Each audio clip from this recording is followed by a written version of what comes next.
Today, inshallah, we're going to start a new topic about cybersecurity. As I said before, actually this is out of the regular sequence of the course, but actually this is kind of an interesting change from the theoretical part that we took in the first chapter. So basically, this is really practical and this is very important. And at the end of this part, actually, I'm going to assign you papers to read about some cybersecurity issues, and basically the project in this part will be basically to read the paper and summarize it. Okay. Before we start this topic, I need to just make a few announcements regarding homework 1. I changed the number of trials, a number of attempts that you can do for this homework to 3. Because actually I realized that some of you actually already submitted 2 attempts before the end of the chapter, before we actually finished the chapter. So basically, I just want to give another chance to all of you to have a 3rd attempt. So basically, if you already finished your 2 attempts, you have a 3rd attempt now to, if you want to, try one more time. The second thing is I changed the grading for these attempts to be the highest grade. So basically, if you get a particular grade in the first attempt, you can actually try a 2nd and a 3rd, and basically you will never get lower than the first. So basically, if every time you try an attempt, you'll get the better of the 2 grades that you already have. Okay, so basically, if you got, for example, 8 out of 10 for the first assignment, then after the 2nd attempt, basically, you will get 8 out of 10 or better. Okay, so this is to encourage you to try without any problem, without having to fear that the last graded attempt might be lower than one of the attempts. Okay, so the grade for the homework would be the best grade out of all attempts. The 3rd thing about the project, some of you actually sent me their projects by email and asked me to give them their my comments about them, just in case there is anything missing. I don't do that, basically. I have to grade all the projects at once. Basically, all the grades from all the students, I do the grading so that my grading is basically the same way for everybody. The thing I want to assure you of, if I have any comments about your project, I'll give you these comments explicitly, and you will have a chance to resubmit these. If there is any shortcoming, you can actually resubmit these shortcomings and get back at least a part of the grades that you were deducted, basically. Okay, so don't worry about that. Okay. Please relax. This is a graduate course. This is not an undergraduate course. So basically, the most important thing is to make sure that you understood the material. You knew exactly what we were talking about, and that's again, it. Again, Doctor, regarding the project, can you do that again? That's regarding the project ish. For the project, basically, I'm going to grade all projects, after the due date, so that I can grade all of them at the same time. And if your project is missing something, I will tell you exactly what you're missing in your project, and you'll get a chance to resubmit. Okay, so basically you'll get there is no need to worry about whether what you submitted is what I want or not. I'll let you know after the due date, and you will get the chance to resubmit. You're not going to be deducted any points, basically, if you resubmit the missing parts. So don't worry about that. Okay? So please don't ask me for feedback before the due date. Okay? What? الله يزودك يا دكتور. ولا مش عاوز. No, basically, just focus on trying your best. Just do your best in each submission. And basically, if there's anything missing, I'll let you know, and you'll have a chance to basically amend any shortcomings so that you can get a better grade. Okay, so relax, please. This is a graduate course. This is a mandatory course. Basically, the most important thing is to learn about the topics. I'm going to try, starting from this particular topic that we're going to start today, I'm going to assign you papers so that you can get a feel of how the research is done in this area. And basically, reading papers will be very interesting because basically, one of them might be actually interesting to you, and basically you end up doing your research or your master's thesis about it. Okay, so relax, don't worry about the assignments. You will all hopefully get all, basically most of the grades of the assignments will be, at least the homework and the projects. I'm sure all of you will almost get the full mark in all of them. Okay, just try to understand what the topics are. And I noticed that the syllabus doesn't have the grading policy. I probably mentioned that in the first lecture, but I'm going to probably upload another version of the syllabus that has the detailed grading. So you would know exactly, how many homeworks you're going to have, how much the, all the homeworks are worth from the 100 points of the whole course, the projects, the midterm, the final. You will know exactly, how each one of them would be graded. Okay. Do you have any questions about that? Okay. Okay. So let's get started with cybersecurity. Cybersecurity is one of the really, really hot topics right now in medical devices. All medical devices are now connected to the network. Once you have a device connected to the network, it's susceptible to hackers to probably, hack into the system and maybe manipulate things, maybe, get some information about patients, maybe change the settings, maybe destroy something. Some of the devices actually can destroy. If you have improper settings, you can destroy them basically if you operate them improperly. So basically, cybersecurity is one of the really very important topics right now, and it's very important for any biomedical engineer to know the basics about cybersecurity. The part I'm going to talk about. Yes. Doctor, you're going to discuss the cybersecurity in the under an umbrella of biomedical devices or in general? Basically, it's not different. Basically, some of the examples would be from biomedical engineering, but basically, cybersecurity is almost the same everywhere. Basically, so basically, a medical device is a computer. Basically, for a cybersecurity, from the cybersecurity perspective, it's a computer. So basically, you can hack into it just the same as you would hack into a regular computer, a PC, a laptop, or somebody's computer. Okay, so it's not very different. So basically, the topics you're going to see actually are not related only to biomedical engineering. The things I'm going to give you, the things that I'm going to assign you to read are related to biomedical engineering. The papers and the accident reports, things of that sort, basically, because this is a biomedical engineering course, so basically the examples will be from the biomedical engineering area, basically. Okay. What I was going to say actually also about this this part of the course is that it's derived from the cybersecurity course from Cisco. Okay. At the end of this lecture, of course, you have the lecture on Blackboard. You can download this lecture. At the very end of this lecture, maybe I can just go there right now, basically, here. There's a course called Introduction to Cybersecurity from Cisco. Cisco, of course, anyone working with computers, basically Cisco is a very well-known name. Basically, it's probably the biggest network device, basically company in the world. Basically, Cisco has a very interesting learning website called NetAcad.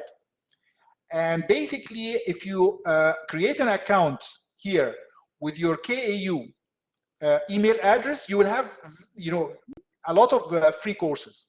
Okay.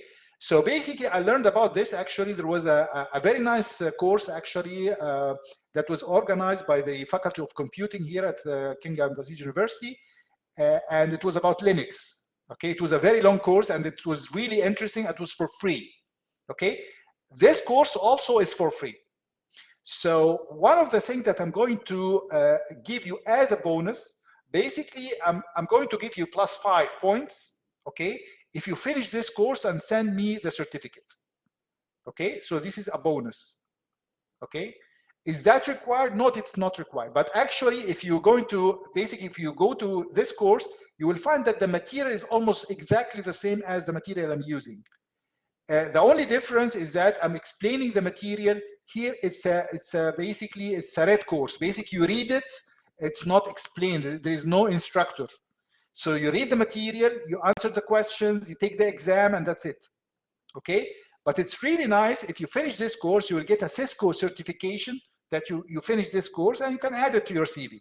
So it's very interesting. Okay? Doctor, So I basically, have this this is one of certification. the what? I had this certification before. Okay, then you will get the 5+5. Okay, just send me the certificate and that's it. Okay, you're already ahead before the course started. Okay. Okay. Thank you, Doctor. So let's start with what is cybersecurity.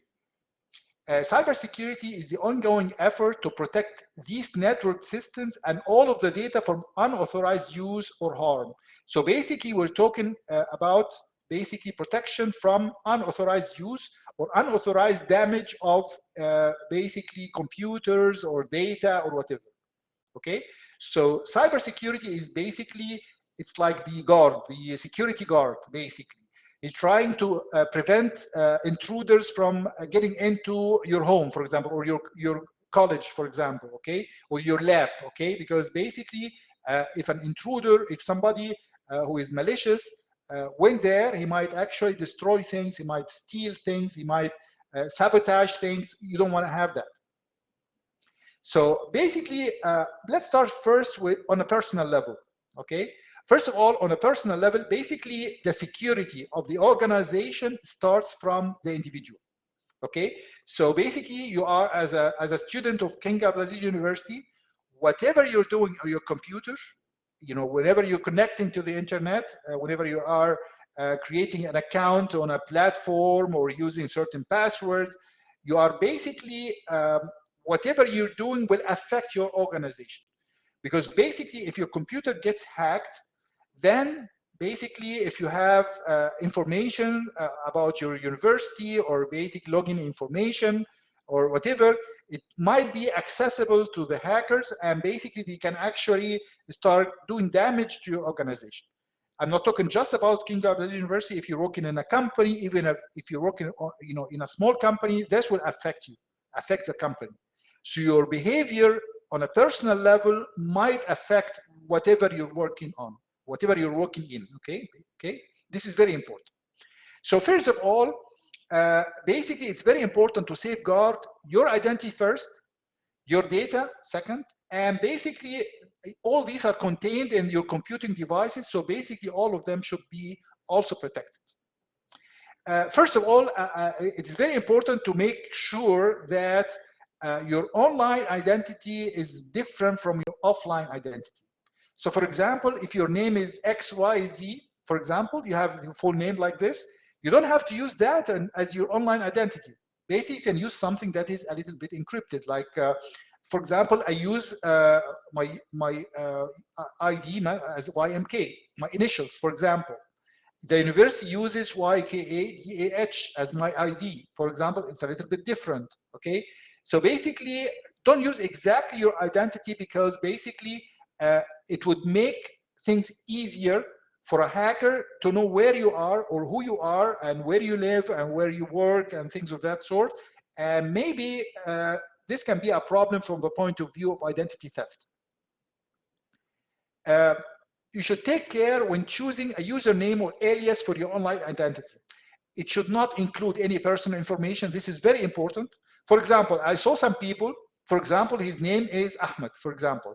You would put Ahmed, for example, if his birthday is, for example, 0102, for example, 97, for example, okay? You would put it like this, okay? So basically, if I read this, I will know the name of the person. I would know his basically birth date, which is a very important information, by the way. One of the security checks is your birth date, basically. Some people use their ID number, which is even more dangerous, actually. So basically, in your ID, don't try to put any personal information in your username, basically. Okay. It should definitely be appropriate and respectful. Okay. Some people choose names like nicknames that are not exactly respectful. Okay. Of course, you probably think right now of a friend of yours who uses a very maybe offensive, even offensive username, okay? And basically because it's like he's using that with friends, it doesn't matter probably. But actually, I saw some of these people basically had an account for his friends, but by mistake, he sent an email for business from that account. Then it would look really bad. And basically, he would put himself, his company, or whatever he's working, whatever he's working with, actually in a very bad situation. So basically, try to use an appropriate username, and it should be respectful. It shouldn't really also lead strangers to think that you are an easy target for cyber crimes or unwanted attention. Okay, I'm not sure if maybe we should talk about this, but actually, some people use basically some of the inappropriate names here might give an indication that this person is interested in certain activities that might not really be respectful. Okay, might actually be not actually very nice. So basically, if somebody looks at the account ID or the username and basically gets the impression that this person is not basically he's not very respectful in his communication with people, he might get the wrong impression and basically start thinking about considering that person as a target for cybercrime. Okay, we're going to see that. We're going to see that very soon, actually. And basically, it's very easy. If you basically pinpoint a target, you can actually start sending some email messages or basically start tracking this person's identity in different places. So basically, it can put that person in unnecessary risk. Okay, so avoid all of that by choosing a proper username that doesn't reveal any information about you, doesn't read any personal information about you. And at the same time, if you look at it, it's respectful. It doesn't really give away any wrong impression to other people. So basically, this is on the personal level. At the corporate level, actually, it is everyone's responsibility to protect the organization's reputation, data, and customers. So basically, if I have, all of us actually have KAU accounts. If you use this account in a gaming website, that is not appropriate. Okay, so basically, this would look really bad for your organization. Basically, if somebody checked you and basically looked at your email and knew that you are a student at KAU, this is not a good thing to basically about it's not good for the reputation of this organization. And basically, it can affect your organization if your email gets hacked. This is even worse, basically. Okay, so basically, it's not good for the reputation of the organization. Definitely, the person is also responsible for the data because if he discloses information, if he has an account, and this account was leaked, or basically, if it gets stolen from him, or basically somebody tricked him into giving his account to somebody who is malicious, he might actually use that information to gain access to data, illegally, and might destroy some data, and might actually do some harm. Okay, so this is very dangerous. And also, some parts of the account also might actually include the customer database. So basically, customer information and the customer, if you have a customer emails, for example, and basically somebody hacked into your account, if you're careless with your login credentials, and somebody was able to hack into your account, you might get some valuable information about your customers, which might be really damaging to your corporation or your organization or whatever you're working in. Okay, so basically, if I get the list of customers, for example, if I knew what you're talking about with your customers, then I have an advantage basically against your company. Okay, so this is very dangerous. And of course, this is the personal level, this is the corporation level or the organization level. Here, you're talking about the state level, like the kingdom, for example, Saudi Arabia, okay? National security and the safety and well-being of citizens are at stake. Why? Imagine that somebody is working for the electricity company, okay? Then he might have an account on whatever, on this company, basically, company servers. If his email or his login credentials get hacked by somebody, then it might be possible for an intruder to log into the system and then start doing some things to elevate his credentials so that he can basically reach at least administrative level, and then he can actually do some damage to the system. So basically, if you actually going to talk about some of the incidents that happened that way in other countries, where actually people can hack into electricity companies and basically cause basically blackout for areas that might be like, if you imagine the United States, for example, they can basically, one of the blackouts actually included 3 states, 3 whole states, okay? So that was really dangerous, okay? Imagine that you're working in the military, for example. This is even more dangerous. For example, if you're working in one of the other facilities that are related to aviation, for example, okay? Like the control tower in the airport, for example, okay?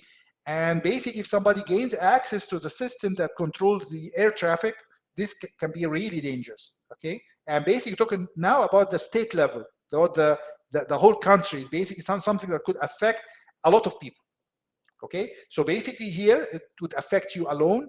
Here, it affects your organization. Here, it affects the whole country. So cybersecurity is very important. Let's talk about your data, okay? When I talk about your data, what kind of data you might have, okay?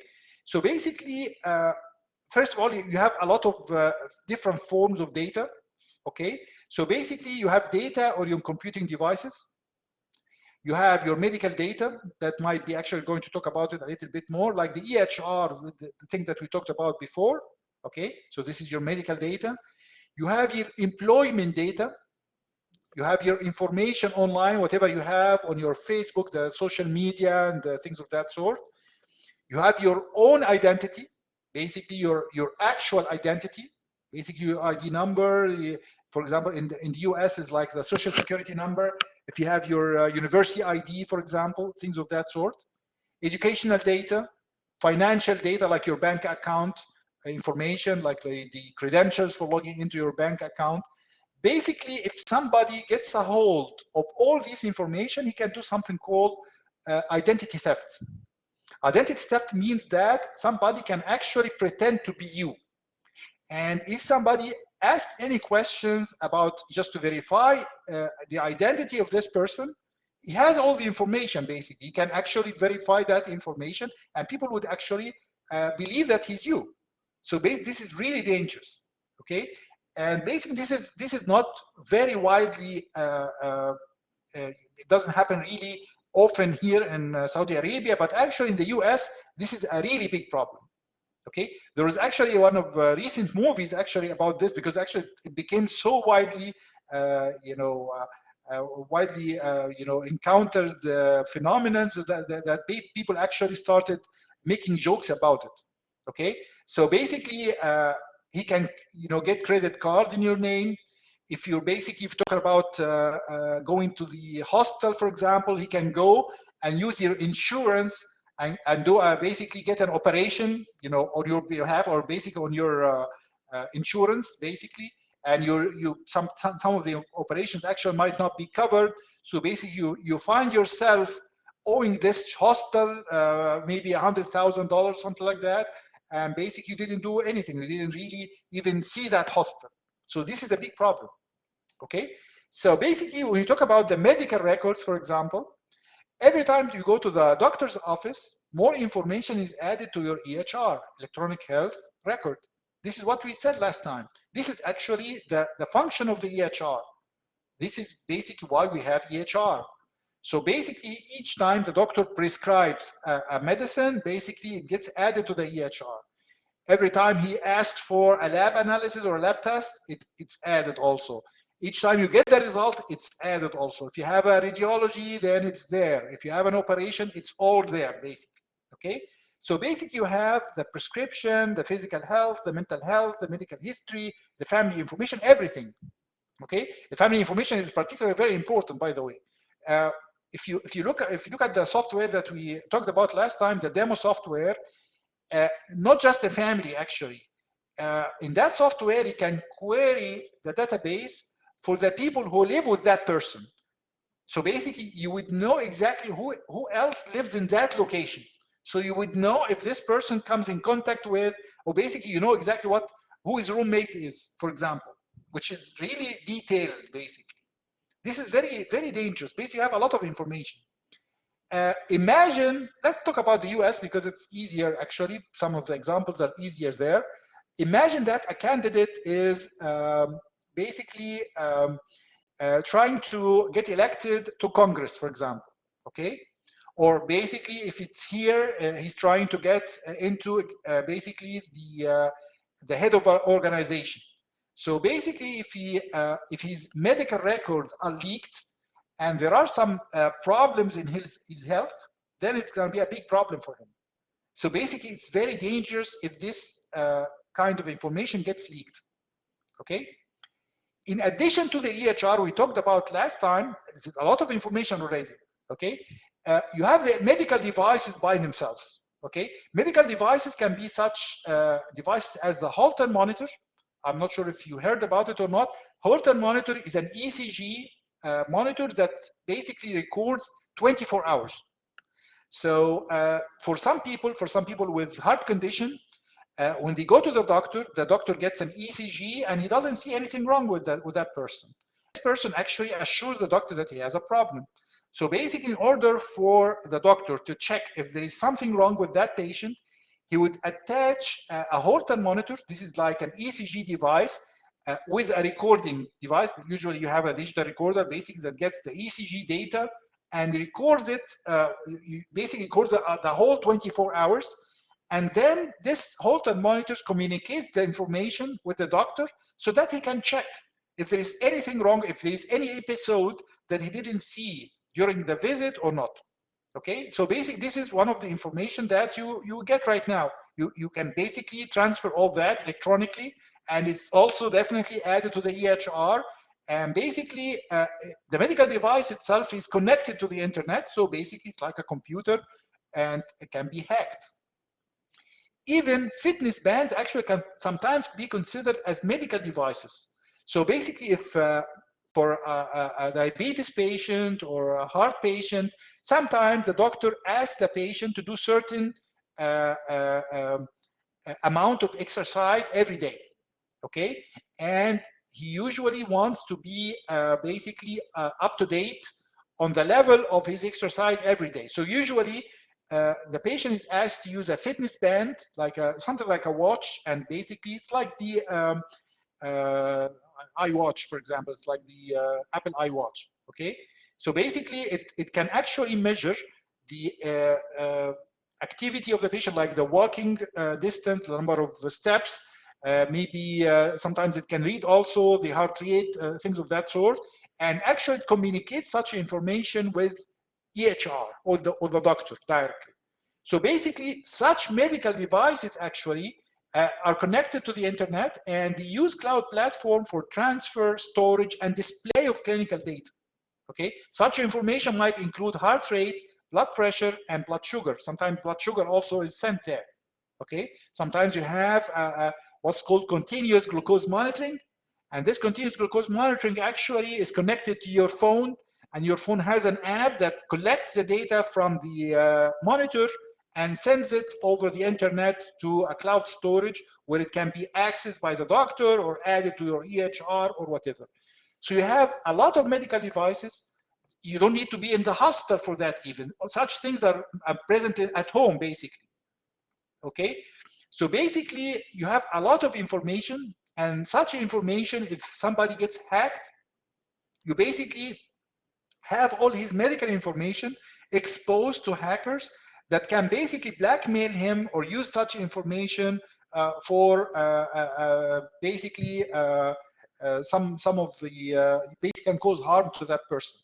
Okay, so basically we have a lot of data in medical records and on medical devices, and basically we have to protect such data. Again, if you have any question, please stop me or interrupt me at any time. Okay. Okay, so what are the targets basically of attackers? Okay, so basically your online credentials. Yes. For this huge amount of information, it's like it's a kind of impossibility to protect those all kinds of data. You know, actually you have to try. At least you have to try. Okay, yeah. But actually, it's sometimes people are really careless, and sometimes you think that such information is not important to anybody. Okay, so it doesn't matter if somebody basically gets that information. But the problem is if somebody hacks into your system and gets that information, the medical information from your devices, he's really much closer to get your bank information. Okay, he's much closer to basically get your identity stolen. Steals your identity, can steal your identity basically. So basically, you have to try. And that's the problem, since from small, very small information, he or she can reach to very huge and important information or detailed information about our personalities. Right. But actually, basically, we're going to talk about things that must be basically taken care of in the device itself. So basically, for the biomedical engineering, the cybersecurity in the basically in the scope of biomedical engineering, basically, you have to basically, if you're going to have a medical device, you have to protect the medical device. You have to basically you don't leave that to the user, whether he wants to protect his information or not. No, you have to have all your medical devices secure.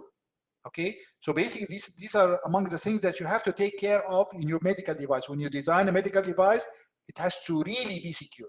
Okay, nobody can access the information except those with proper validation or proper credentials. And if there is any red flag, you have to actually stop all the operations and basically make sure that this operation is legitimate.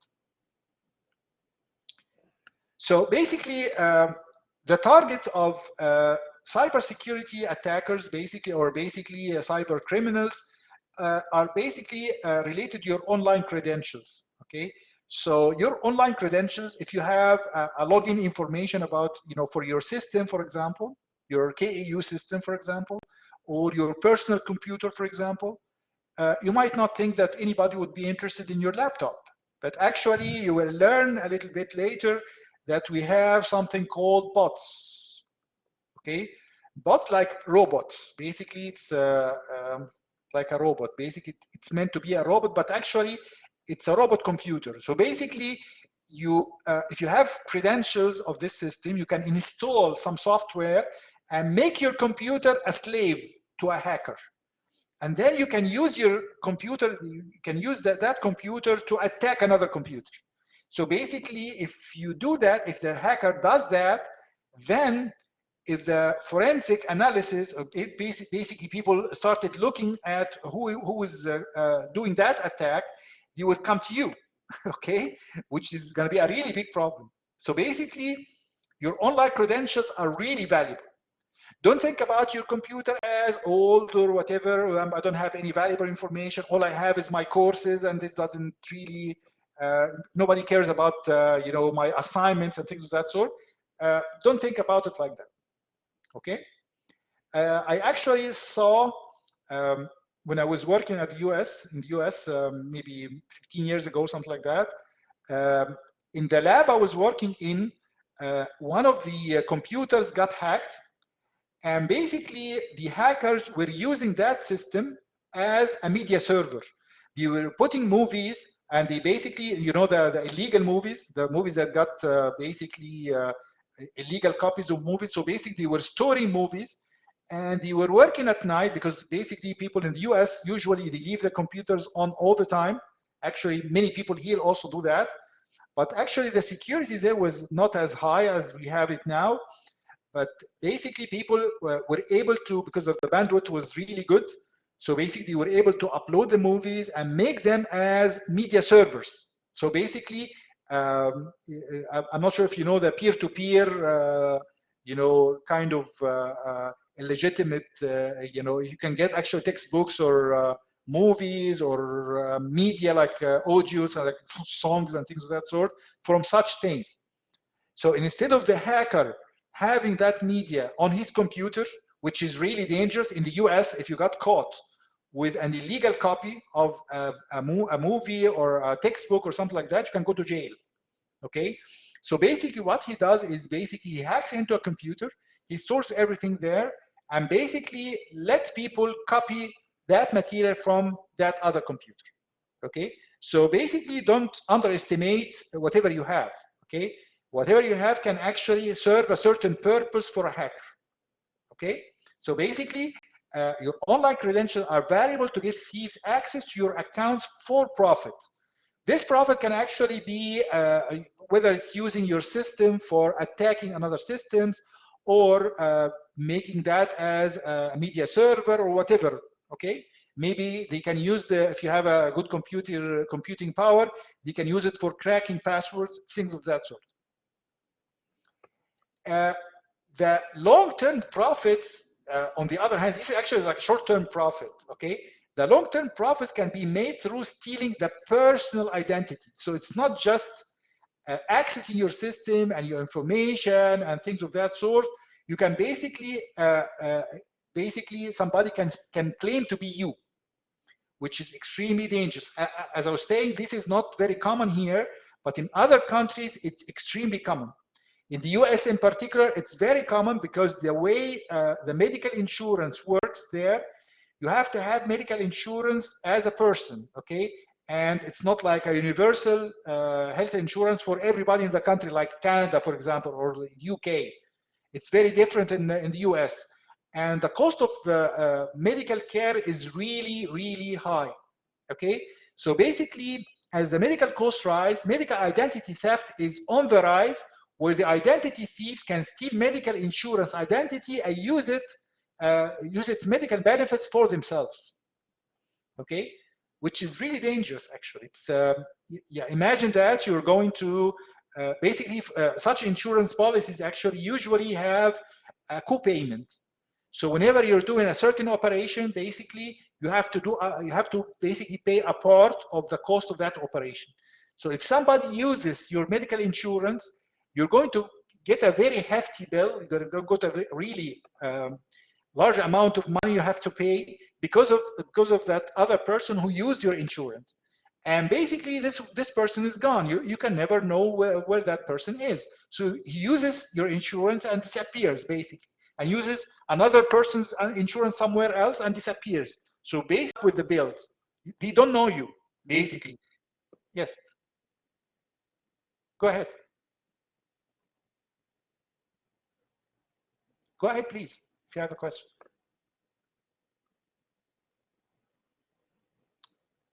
I can hear. If you can't, if your mic has a problem, you can send the question by chat. If not, just say that no question. There is no question.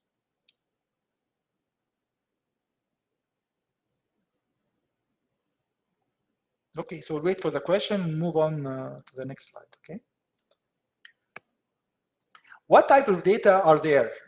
You know, let's just imagine what type of data usually people are after.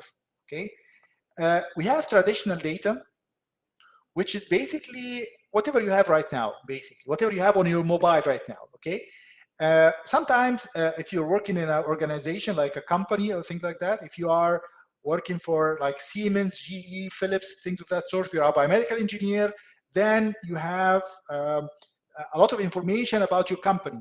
okay? Sometimes you have information about your customers. Sometimes you have information, if you are a manager or something like that, you might have application materials like application from candidates. You might have some information about the payroll, you know how much people are getting paid, offer letters, or employee agreements, things of that sort that are really very important for any corporation. And if such information gets leaked, this is really bad for that company, okay? Because it can actually destroy a lot of confidence in that company, first of all, and it can basically disturb the flow of how the business is done actually in that company. And some employees might know that their offers are less than others, or the salaries are less than others, or basically that they are going to be laid off maybe 6 months later. This can be actually a big problem. Another very important thing is intellectual property. If you're working in a company like Apple, for example, okay, and you're working on iPhone 14, okay, I really don't see the difference between 13 and 12 and 11. I actually don't think Apple is a good company, personally. Just changing the camera. Basically, this is a phone, okay? I'm not buying a camera, okay? I'm buying a phone, okay? So basically, give me features. I'm not buying a computer. I'm not buying a digital camera. You can actually buy a much better digital camera for quarter of the price of an iPhone. But that's fine, okay? Let's just not talk about it. But actually, let's just consider that we have a company that is working on a cutting-edge product, okay? So basically you have the designs, you might have the plans, you might have the features, the new features that you're going to have. Basically, if you have any patents that are pending, that are still not awarded, this is very important also. If somebody gets the patent before it's awarded, this is really dangerous, because they might file something that is similar to that and get the patent before you. This is a big problem. If you have a trademark, things that are, its basic trademark are like patents, but they are actually like designs, okay? So basically you design something in a particular way and basically register it and basically make it yours. If somebody wants to do the same thing, he has to pay you money, okay? So basically this is very important, because such things basically constitute economic advantage of your company over its competitors. If you lose this information, if this information gets leaked and reaches your competitors, then this advantage might be, basically you might lose this advantage, okay? And basically such things are considered trade secrets, okay? This is very important actually. Each company should have trade secrets, okay? So basically, if you lose this information, this can be disastrous for the future of the company, okay? So basically intellectual property is extremely important. The other thing in today's world, when you have stock exchange, like you have the market and you have stocks and people are buying shares in companies, things of that sort, if you leak the financial information, the details of the financial information of a company, you might actually cause this company to go out of business, okay? If there is any problem with the financial data, basically people will start selling that stock, and basically that stock will just fall, okay? And if that stock falls, basically the company will go out of business very quickly, okay? So basically if you have income statements, balance sheets, cash flow statements, basically you can get an insight its condition. So basically, if somebody is going to the market, is going to invest in the market, if he gets that information illegally, then he has basically an advantage over anybody else. And this is of course this definitely is illegal. But basically, some people try to get that information in order to basically gain that advantage and basically invest at the right time and get out of the market at the right time. So these are very important for, these are the important things for traditional data, basically, if you're talking about a company at least, okay? If you're talking about a hospital, it's exactly the same, by the way, okay? Intellectual property of a hospital might include actually the treatment protocols, for example. It might actually include certain research that is done in a hospital. If you're talking about examples here in the kingdom, King Faisal University, King Faisal Hospital and Research Center is one of the prime examples of hospitals that are working on research. So if you leak that research, then basically you lose a lot of value for this organization, basically. Okay. In addition to the traditional data, you have the new thing that is coming out, that has been out at least for a few years now, which is the Internet of Things and big data. Basically, these are two related to each other. Internet of Things, you're talking about. If you move around the university here, you have cameras everywhere. Okay, such cameras are Internet of Things device. So basically, they are connected to a network, and basically the data is collected from such devices and basically used to do whatever basic for security, for basically for archiving. They are archived so that if something happens, they can go back and see who was there, things of that sort. You might have cameras. You might have cameras on the street, by the way. In the United Kingdom, for example, if you move around London, you have cameras everywhere. They record everything on the street, okay? So, and they basically accumulate such data. And sometimes they use such data to, in association with such things as face recognition. And basically, they can identify certain people moving around. Basically, they follow people from the cameras. You don't have to assign someone to move around with them. They basically can do that from cameras. Okay, so Internet of Things can also include such things as sensors everywhere. In some places, I'm not sure why King Abdulaziz University is not one of them. You have sensors for corridors. So the corridors have lighting. Okay, if that lighting is turned on all the time, you're losing a lot of money because of the cost of the electricity. So instead of having the light turned on all the time, you have sensors, you have motion sensors, and such motion sensors can detect the presence of somebody passing through that corridor and turns on the light. Okay, so like many hotels, like many hotels. Yes, right, true. Okay, so basically, Internet of Things, basically you have so many different devices, and a lot of Internet of Things device, like for the weather, for example, you have sensors that detect the airspeed, the speed of the wind, and it can detect also the temperature in different places. They can detect a lot of things. Basically, you can detect also the humidity. They can detect the for example, if you're talking about the air quality, there are some chemical sensors that can detect the air quality in cities and different places in cities. So basically, you have a lot of data. Imagine that, basically, just imagine that King Abdulaziz University, imagine the data from the cameras only. How many cameras do you think there are? 100? Maybe 100 in the Faculty of Engineering alone. Maybe in the whole university, you probably have more than 1,000 cameras. Okay, if you like to walk, and basically you walk around the university, there is a very nice, basically pavement that you can actually walk on. Almost every maybe 20 to 30 meters, you find a camera outside. Okay. Imagine the perimeter of King Abdulaziz University. Imagine the number of cameras around that perimeter. There are a lot of cameras. And all of them are basically sending video feeds. Basically, are sending videos, okay, of whatever happens. And this happens 24 hours a day, okay, all the time. Imagine the amount of data that you have there, okay? It's huge, basically. The Internet of Things device, we're going to talk about them in particular because they are basically the most vulnerable, okay? Imagine that you have cameras at your home, at your house, okay, for security, okay?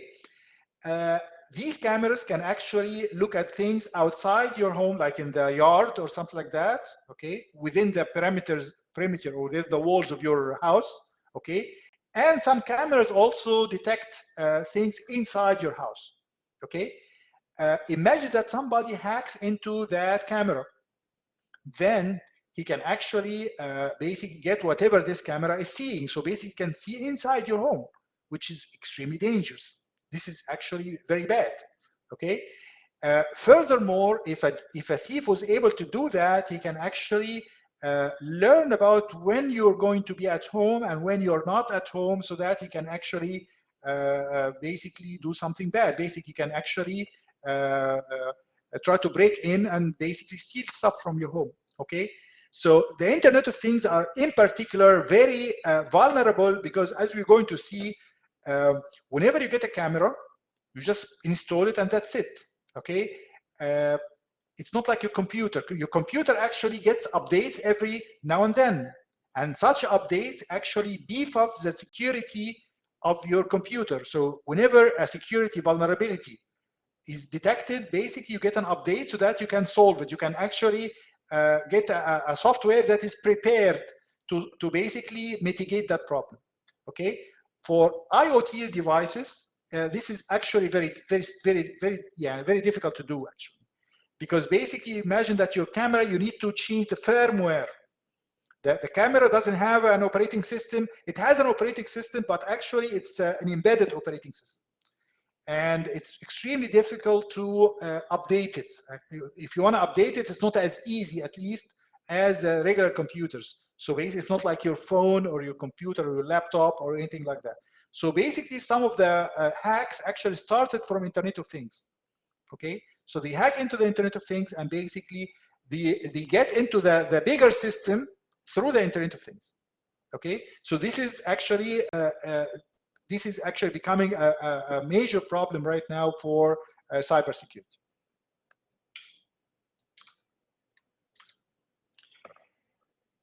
There are three basic guidelines that are called the CIA triad.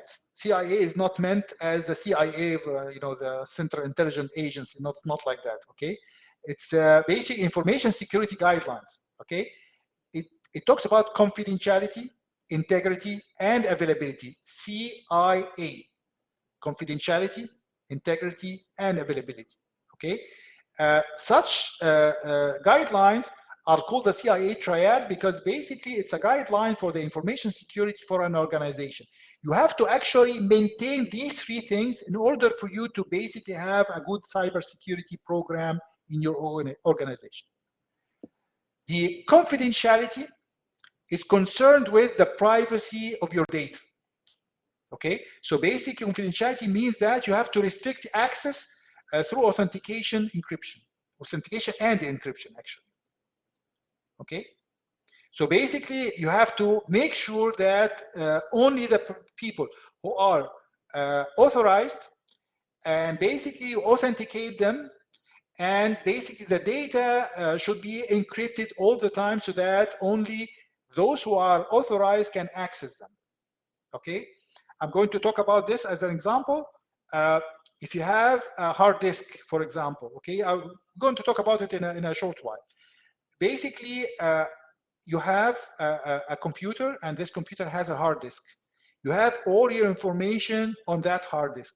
For example, you're working in a company, you're the CEO of that company, you have all the vital information, all the trade secrets of that company on that hard disk, okay? If that computer gets stolen, okay, you think that, okay, my computer is actually protected by a password, so I am not worried, okay? This is incorrect, because basically if somebody gets access to the drive, the hard drive itself, he can access the data on it. He doesn't have to log in, actually. He can copy that information. He doesn't have to go to the Windows operating system to access it. He can copy the information from that hard disk into another hard disk and basically start looking at it if it's not encrypted, okay? So basically you have to think about such things. Confidentiality, we're talking about this. You have to make sure that your data is private, okay?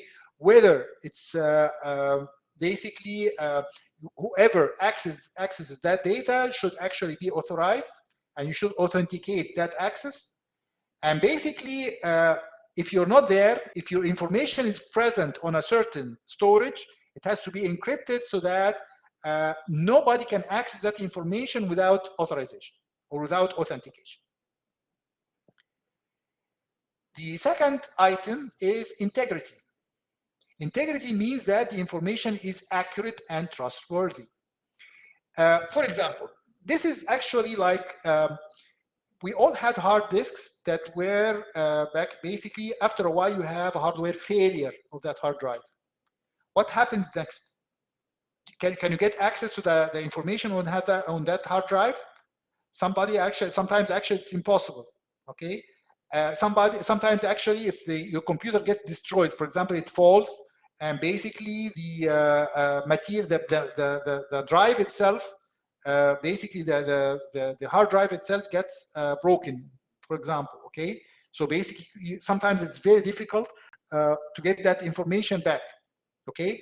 So integrity means that whenever I have my information somewhere, it is basically present there, and basically whenever I need it, I will find it, okay? So basically it's always there, it's always accurate, nobody actually played with it or changed it without your knowledge or anything like that, and basically you're sure that it's exactly the same form that you basically put it there in the first place. Okay, so basically you need to make sure that the information doesn't change except by authorized people. And you have a log of that. You have to know exactly who did any change to your data, and basically, otherwise, if nobody does any change, basically, if nobody makes any changes, basically you have to make sure that the data will remain there. You have a backup so that whenever a failure happens, then you have another source of your data. You don't really get to lose your data at all. The availability is very important also.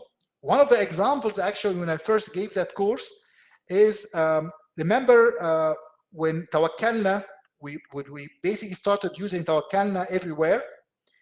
And basically we try to get into Tawakkalna, and basically there was no response. Basically there was you know, at the beginning at least, the amount of traffic that was people trying to access Tawakkalna was too much for the servers, and it was difficult for the server to respond. Okay, so basically, of course, this is also, you can actually apply that maybe for the students who were here at King Abdulaziz University a few years ago. If you are an undergraduate student and trying to access ODUS on the first day of classes, that was really difficult to do that. Okay, so basically you're trying to access that server in order to modify your information or add information or access your information. You're not able to do that. Okay, so the availability ensures that the information is accessible to authorized people. So basically, if you have an account, you should be able to access your data. If you're unable to access your data, this is a problem. One of the things that we're going to talk about is what's called denial of service attack. Denial of service attack, basically, it works by, if you have, for example, a bank website. If your bank is basically having a lot of traffic, then the access to that bank might be slow. Imagine that this happens by an intentional attack from a hacker.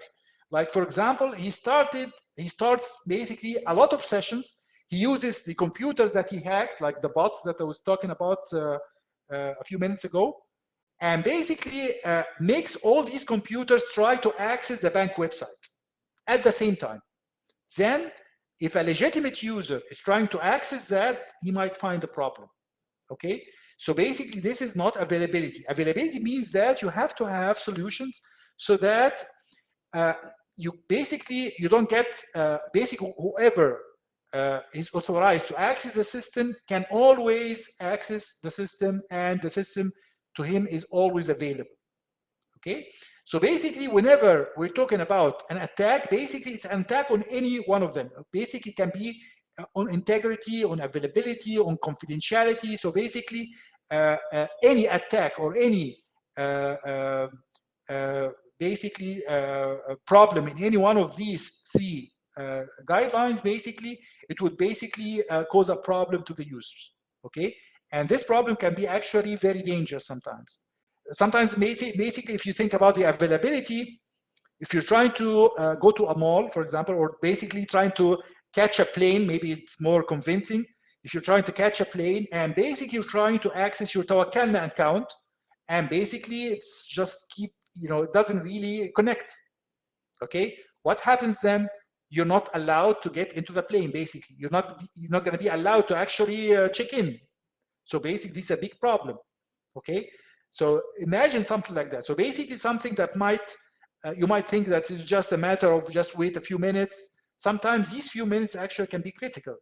Sometimes such attacks, if the system is not available, it might actually be a part of a coordinated attack where they make the original website not available and create a forged website so that they can gather information from the user. So basically, you create a fake website and basically direct the user to that fake website. And basically, the legitimate users, when they go to that fake website, they try to access their account. So basically, you put their login credentials. So they basically read those and use them on the real account. That can be very dangerous. So basically, any one of these, if you have an attack on any one of these guidelines, basic confidentiality or integrity or availability, this can be actually basically harmful to you or your organization.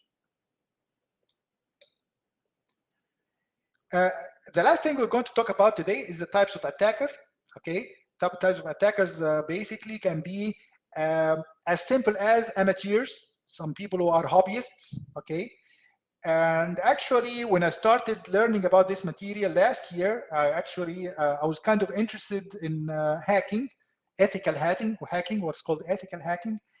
I was actually shocked by the amount of available software that would allow you to attack other computers.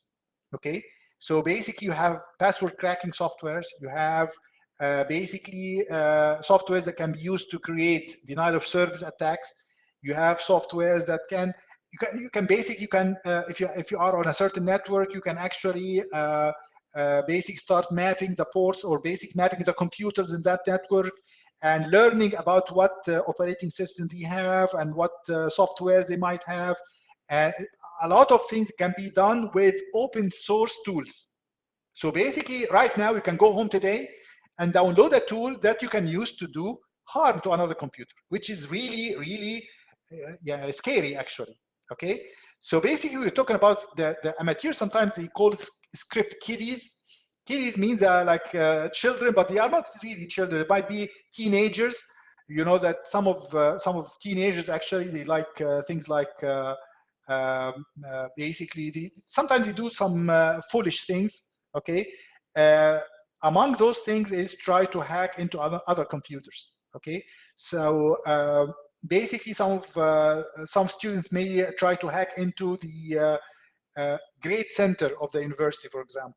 Okay, to change their grades. Some students can actually hack into their instructor's computer, for example. Okay, I hope none of you thinks about this. I'm not giving you ideas now. Okay, so basically, here you're talking about people with very little or no skills at all. Okay, using existing tools. Okay, just curiosity, basically. If somebody gives you a gun and basically tells you that this gun, if you fire it, you can kill somebody, basically. You say, okay, let's try it and basically try it on something that is not a person, for example, okay? You might actually want to try it, but actually, basically, while you're trying the pistol or trying the gun, you might actually hurt somebody while you're doing that. So basically, these people are not inherently bad people, but they are basically very foolish, basically. They do things and they don't really care about the consequences. They are not careful.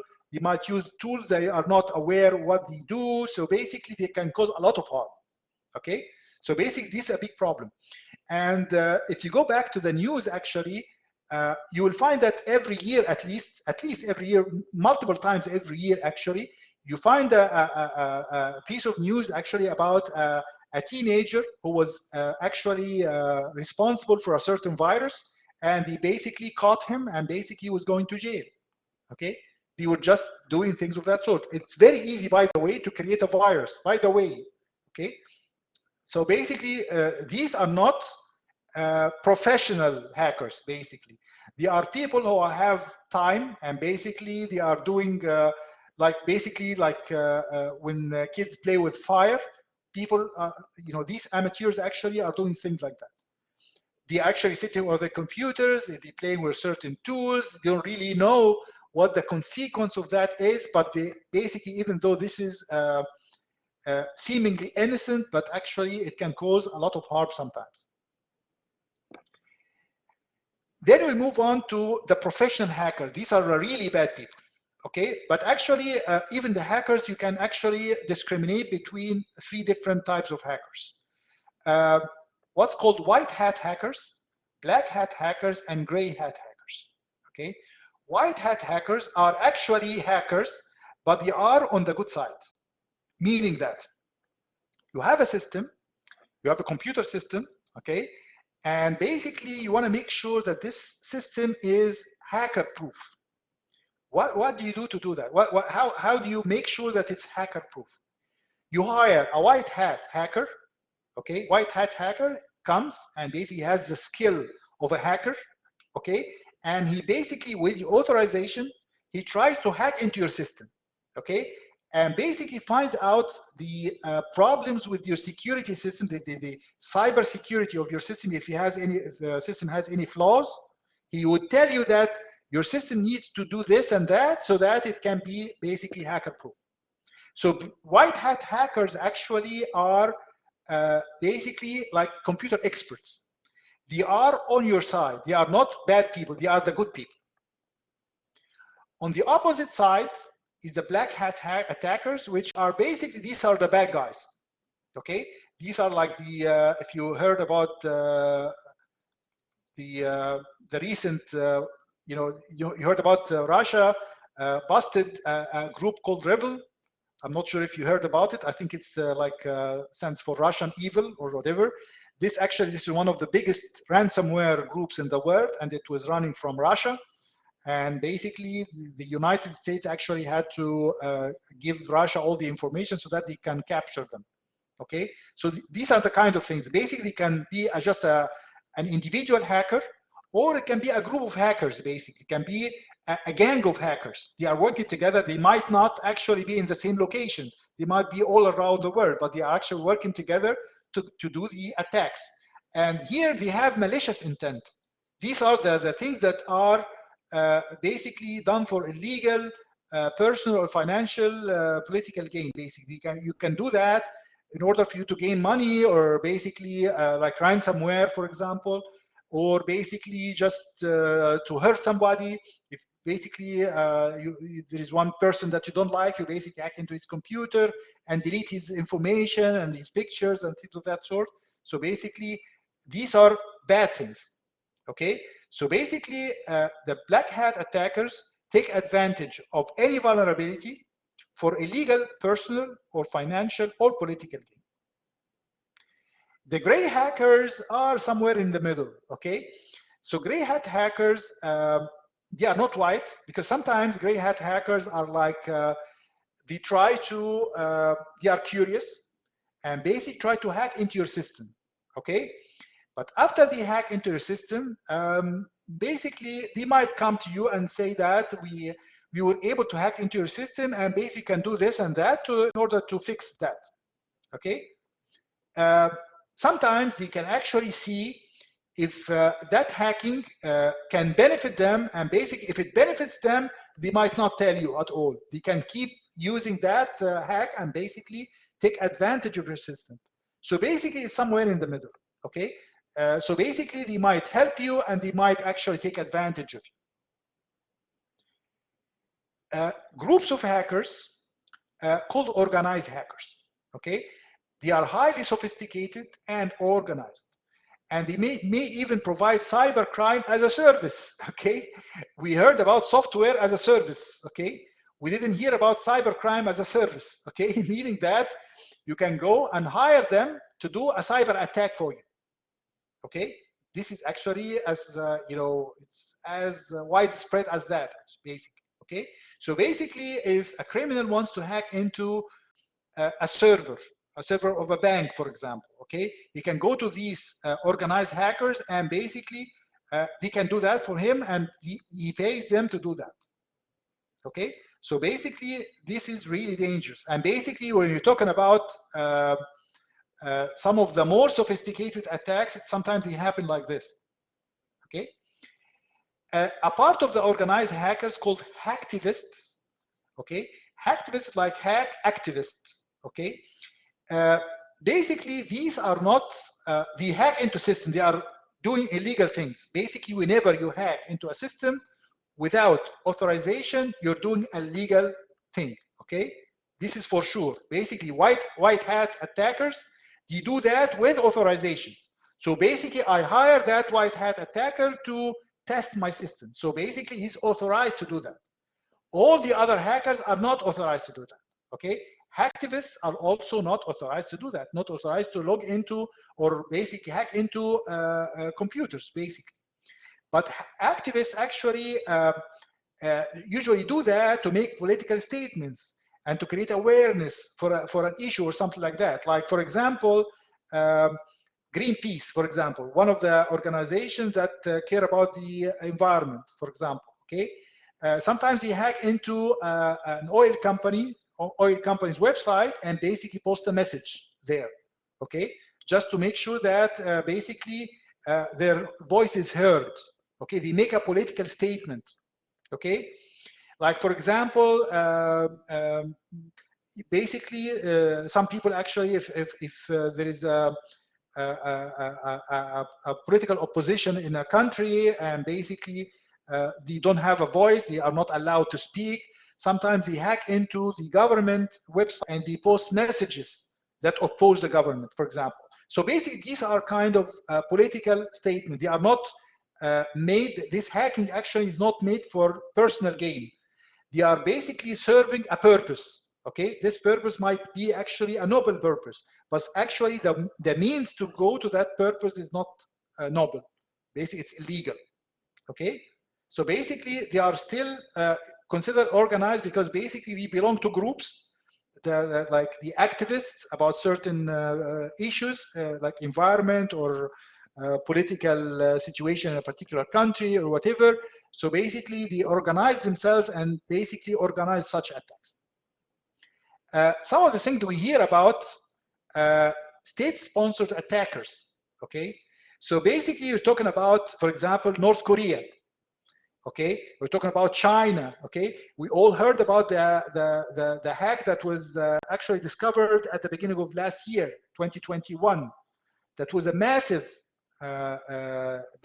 hack, actually, massive penetration that actually that was in multiple ministries, multiple basic government organizations, and they were collecting data about very dangerous things like electricity, power systems, for example, things of that sort. Okay, and basically the attackers were actually they actually accused China of doing that, of sponsoring people to do that. Okay, so this is actually basically state sponsored means that each country now has within its intelligence service has a group of hackers, and this group of hackers is working on gathering intelligence so they can get hack into, for example, the Department of Defense of an enemy country, for example, to get the information from there, or basically commit sabotage. Sabotage meaning that you can get into a power system. Basically, if you have a power station, okay, and basically this power station, if you can actually sabotage the operation of this power station, then you can have blackout for a very large area of that country. So basically, and this actually happened. I'm going to give you examples of that. I'm going to, among the things that I'm going to ask you to read are things like that. Okay, so basically, people from North Korea, for example, they can sometimes do things like that. They can actually penetrate the power grid, for example, and they can actually do things that would cause the power grid to basically cause problem to the power grid and cause power to be out for extended amounts of time. Okay, so this is really dangerous. Okay, but these are actually are like a new way of warfare, basically. Instead of just having weapons and soldiers on the ground and airplanes and things of that sort, you have now computer attacks. And these computer attacks can actually cause problems to the citizens. So they can basically attack electricity, they attack water resources, they attack a lot of things that can actually cause major problems to the population, to the civilian population. Okay, so basically these are organized hackers. These are for profit, they're highly sophisticated, that might actually work for other criminals. Okay, these are basically the organizations that we hear about when we hear about ransomware. The hacktivists are like making political statements. The state sponsors attacks are like basically intelligence service of countries basically doing operations against each other. Okay, so basically these are the different types of attackers. I think it's if you have any question, please ask me now. This will be the last slide we're going to cover today. Next time, inshallah, we're going to start talking about the how to find security vulnerabilities and things of that sort. Okay. Registering of the introduction cybersecurity courses via the link in the first slide, or what? The slide at the last one, the last slide. Basically, if you look at this here, this is 59 out of 59. This is the last one. Okay, so basically you're going to find the course website here, but you have to have an account first. Just register your account with your KAU email address, and basically you can access this course and actually several other courses for free. Okay? Any questions? Okay, so inshallah, I'll see you next time. I hope you finish your homework and project this weekend, so that you can basically, you don't really have to basically get started on the cybersecurity without delay, so that when you get the homework for the cybersecurity, you can start thinking about it. Again, just in case somebody came a little late, the number of attempts for the homework is now 3. You have 3 attempts. Okay, and the grade will be counted as the highest one of them. Okay, so basically, if you're worried about trying that 3rd attempt, you might get a worse grade or something like that. You will never get a worse grade. So, for example, if your best grade is like 8 out of 10, it will remain like that. Okay, if you get 7 out of 10 in the 3rd attempt, the 8 out of 10 will be there. Okay, so please feel free to basically attempt that 3rd attempt in the homework. Okay, for the project out of 15. What? I think the homework is out of 15, not 10. Yes, please, whenever you solve the problem, just look at the points per question. Okay, you will find in front of each question, you'll find the number of points. Usually the number of points for MCQs, the multiple choice question, is more than the true or false. Okay, so I think in that particular homework, you have 5 MCQs and 5 true false. Okay, the MCQs are 2 each, so you have 10 points, and the true falses are 1 each, so you have 5 points. So 10 plus 5.